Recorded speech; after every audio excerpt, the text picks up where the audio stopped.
বিসমিল্লাহির রহমানির রহিম। সকল কৃষি ও কৃষির সাথে মিশে থাকা ভাইদেরকে জানাই কৃষকের কথার নতুন পর্বে স্বাগতম। দর্শক বন্ধুরা, আমরা এই মুহূর্তে অবস্থান করছি একটি বোরো ধানের জমিতে। বাংলাদেশের এবং ইন্ডিয়ার অন্যতম অর্থকরী ফসলের মধ্যে রয়েছে ধান। আর এই বোরো ধানকে ঘিরে কৃষকদের লক্ষ্যমাত্রা থাকে অধিক পরিমাণে।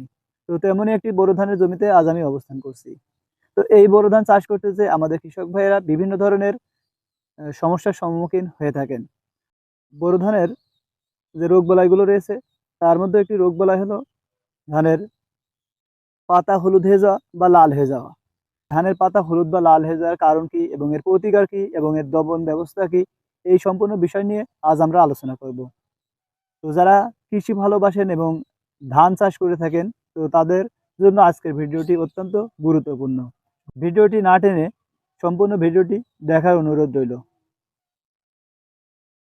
আমরা আজ এই ছোট্ট ভিডিওর মাধ্যমেই সম্পূর্ণ জানার চেষ্টা করব কেন ধানের পাতা লাল হচ্ছে এবং হলুদ হচ্ছে এবং কেন আমরা এর প্রতিকার করতে পারছি না এবং কিভাবে প্রতিকার করব, এই সম্পূর্ণ বিষয় নিয়ে এ টু জেড আলোচনা করব আজ। পাতা লাল এবং হলুদ হয়ে যাওয়া এটা কিন্তু আমাদের ফসলের জন্য অনেক খারাপ এবং ক্ষতিকর। ফসলের ফলনটা কিন্তু কমে যায় এবং এটা হলে আমাদের ফসলটা দেখতেও খারাপ লাগে। তো বন্ধুরা, এই লাল বা হলুদ হওয়ার প্রধান কারণ হলো মাটিতে সুষম খাবারের অভাব। দর্শক বন্ধুরা, তো আমি যদি এই সুষম খাবারের কথা বলতে যাই, তো সেটি হচ্ছে একটি গাছের বৃদ্ধি ও বিকাশের জন্য 20টি উপাদান বিশেষ করে গুরুত্বপূর্ণ।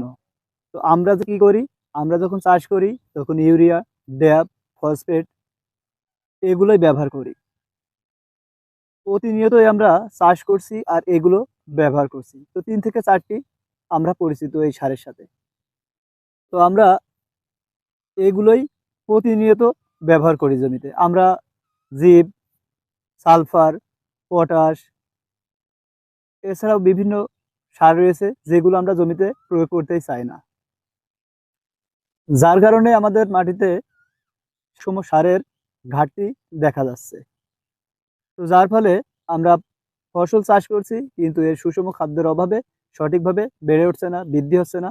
আর আমরা প্রতিনিয়ত এই সমস্যার সম্মুখীন হয়ে যাচ্ছি। সাধারণত যদি আমরা মাটিতে বা ফসলের জমিতে সুষম খাদ্যের সমন্বয় করতে পারি এবং দিতে পারি, সুষম খাদ্য দিতে পারি, তাহলে আমাদের জমির ফসলের বা ধানের গাছ লাল বা হলুদ হবে না ইনশাল্লাহ।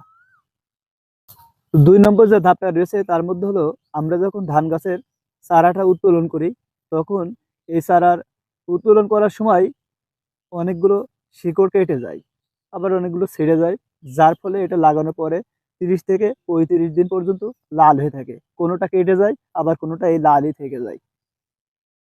আমরা প্রথম স্টেপ এবং দ্বিতীয় স্টেপে যেটা জানতে পারছি, ধানের চারা উত্তোলনের সময় যে শিকড়টা ছিঁড়ে যাওয়া বা সুষম খাদ্যের অভাব, তো এইটা হয়ে থাকে আমাদের ধানের 40 থেকে 50 দিন বয়স পর্যন্ত।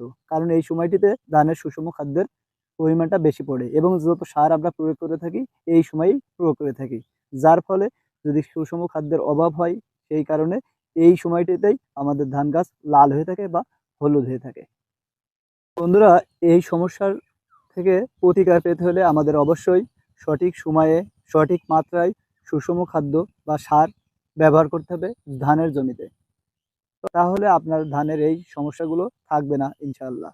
কারণ 40 থেকে 50 দিন পর্যন্ত ধানের এই বয়সটিতে বাড়ার বয়স এবং এই বয়সটিতেই গোজা হয় এবং শীষ হয়, কার্যকরী পুষ্টির সংখ্যা বাড়ে। তো আমরা এই সময়ের ভিতরেই সব ধরনের দস্তা, সালফার, কীটনাশক এবং ভিটামিন এবং পিজিআর, এছাড়া বোরন যেগুলো আমরা ব্যবহার করার দরকার, এইগুলো সঠিক পরিমাপে আমরা ব্যবহার করব। তাহলে আমরা কাঙ্ক্ষিত সমাধানটি পেয়ে যাব ইনশাআল্লাহ।